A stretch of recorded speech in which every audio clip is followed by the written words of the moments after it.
क्या हो अगर आपकी मौत हो जाए लेकिन फिर भी आप जिंदा हो? क्या हो अगर आपकी अपनी ही कब्र में जागने का एहसास हो? आपकी चीखें कोई नहीं सुन सकता।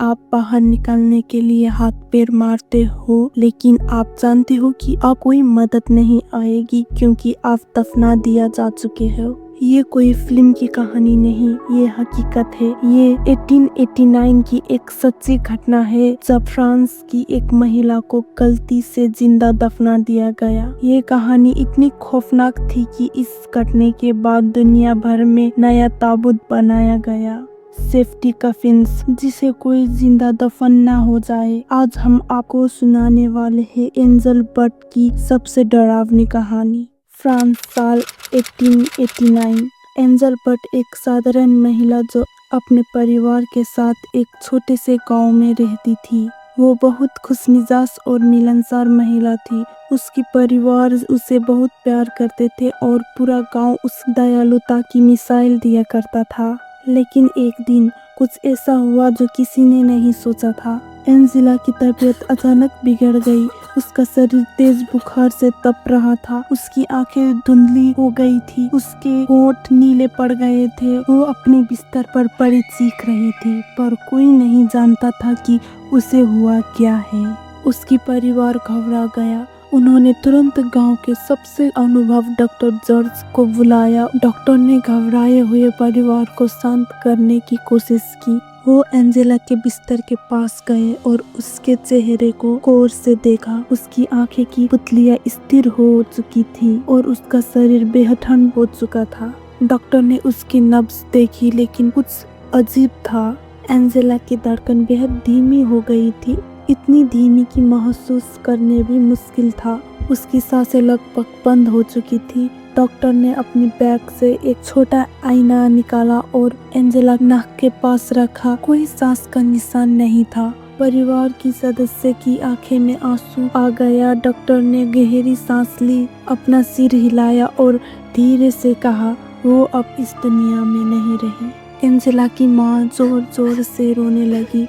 उसके पिता ने अपनी बेटी का शरीर कपकपाते हुए छुआ। गांव के लोग उसे श्रद्धांजलि देने आए। कोई औरत रोने लगी। एंजेला की छोटी बहन उसके पास बैठकर धीरे धीरे फुसफुसाई, लेकिन कोई जवाब नहीं आया। रात होते ही परिवार ने एंजेला को दफनाने की तैयारी शुरू कर दी। उसे एक सफेद कपड़े में लपेटा गया। उसके हाथों में फूल रखे गए। गांव के लोग मसाले लिए हुए कब्रिस्तान की ओर बढ़े। कब्रिस्तान में गहरा अंधेरा था। हल्की हवा चल रही थी। कब्र तैयार की जा चुकी थी। लोगों ने एंजेला को धीरे धीरे लकड़ी के ताबूत में रखा। उसके छोटे भाई ने रोते हुए उसका हाथ पकड़ा। दी प्लीज मत जाओ। पर किसी ने ध्यान नहीं दिया कि एंजेला की उंगलियां थोड़ी सी हिल रही थी, लेकिन कोई इसे देख नहीं सका। पर क्या वो सच में मर चुकी थी? एंजेला के शरीर को एक लकड़ी के ताबूत में रखा गया। उसके छोटे भाई ने कांपते हाथों से उसका चेहरा आखिरी बार देखा। उसकी आंखें बंद थी। उसका चेहरा शांत था, पर किसी को नहीं पता था कि उसकी दिल अब भी धड़क रहा था। उसके भाई ने रोते हुए उसकी विदाई दी। उसने धीरे से कहा, दी प्लीज वापस आ जाओ, पर कोई जवाब नहीं आया। एंजेला को जमीन में दफना दिया गया। गांव के लोग धीरे धीरे कब्रिस्तान से वापस लौट आए। कब्रिस्तान में केवल मौन था और अंधेरा। रात के समय कब्र से अजीब आवाजें आने लगी। पहले रात की पहरेदार ने इसे नजरअंदाज किया। शायद ये मेरा भ्रम है। ये आवाज ताबूत के अंदर से आ रही थी। गांव का एक आदमी कब्रिस्तान के पास से गुजर रहा था। अचानक उसे एक अजीब सी चीख सुनाई दी। वो डर के मारे कांपने लगा। उसने सोचा कि ये कोई भूत है। तेजी से गांव की ओर भागा और सबको बताया, स्थान में कुछ है, मैंने किसी को चीखते सुना है। गांव के लोग इकट्ठा हुए, पर कोई कब्रिस्तान जाने की हिम्मत नहीं कर रहा था।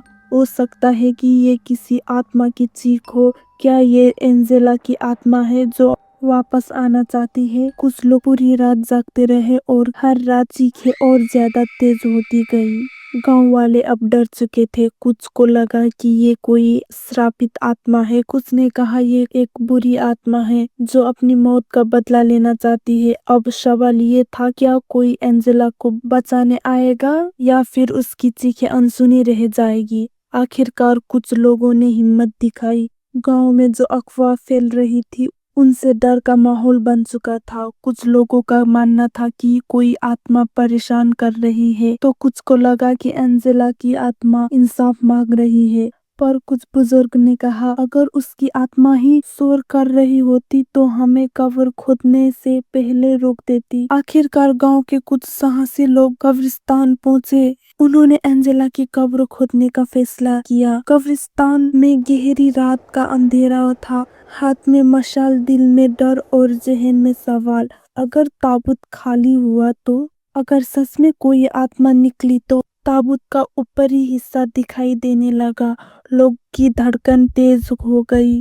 धीरे धीरे ताबूत खोला गया और जैसे ही ताबूत खुला, जो देखा उसने सबको शांत कर दिया। ताबूत के अंदर एंजेला का शरीर उल्टा पड़ा था। उसके हाथ और पैर मुड़े हुए थे, जैसे उसने बहुत संघर्ष किया हो बाहर निकलने के लिए। सबसे डरावनी चीज, उसके नाखून ताबूत के अंदर घिसकर टूट चुके थे। मतलब एंजेला जिंदा थी। जब उसे दफनाया गया था उसने बाहर निकलने की पूरी कोशिश की, लेकिन कोई उसकी आवाज सुन नहीं पाया।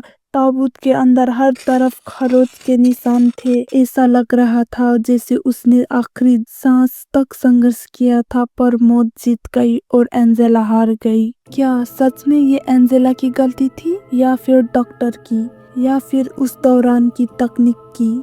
आज हम जिंदा है, पर अगर अचानक आपको भी बिना जांचे मृत घोषित कर दिया जाए तो क्या आपको कोई बचा पाएगा, या आपकी भी एक सच्ची डरावनी कहानी का हिस्सा बन जाओगे? एंजेला की इस दर्दनाक मौत ने पूरा दुनिया को हिलाकर रख दिया। ये पहली बार नहीं था जब किसी इंसान को गलती से जिंदा दफना दिया गया हो, पर एंजेला की मौत ने लोगों को डर और सवालों से भर दिया। क्या अगर हम भी कभी ऐसे ही दफना दिया गए तो? जब लोगों को एहसास हुआ कि ऐसे गलती तो हो सकती है, तो वैज्ञानिक ने इसका हल निकाला। इन ताबूतों में एक खास चीज होती थी, एक छोटी घंटी जिसे अंदर से बजाया जा सकता था। अगर कोई गलती से जिंदा दफना दिया जाए तो वो इस घंटी को बजाकर इशारा कर सकता था। क्या आप जानते हैं, पुराने कब्रिस्तानों में आज भी कोई कब्र में ऐसी घंटियां लगी होती है, पर सवाल उठता है, क्या उनमें से कभी कोई घंटी बजी थी?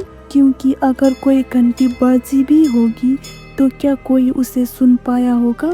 क्या एंजेला अकेली थी जिसे जिंदा दफना दिया गया, या फिर दुनिया में ऐसे कोई लोग थे जिनकी चीखें कोई नहीं सुन सका? इतिहास में ऐसी कोई घटनाएं दर्ज है जहां लोग कब्र के अंदर जिंदा मिले? 80s में एक व्यक्ति को दफनाने के बाद जब उसकी कब्र खोली गई, उसके हाथ ताबूत के अंदर खून से सहने हुए थे और चेहरे पर डर की परछाई थी। क्या आप जानते हैं, आज भी कुछ वैज्ञानिक मानते हैं कि कोई पुराने कब्रिस्तान में मौजूद ताबूतों के अंदर खरोच के निशान होते हैं। मतलब कोई लोगों को गलती से मृत मानकर दफना दिया गया हुआ।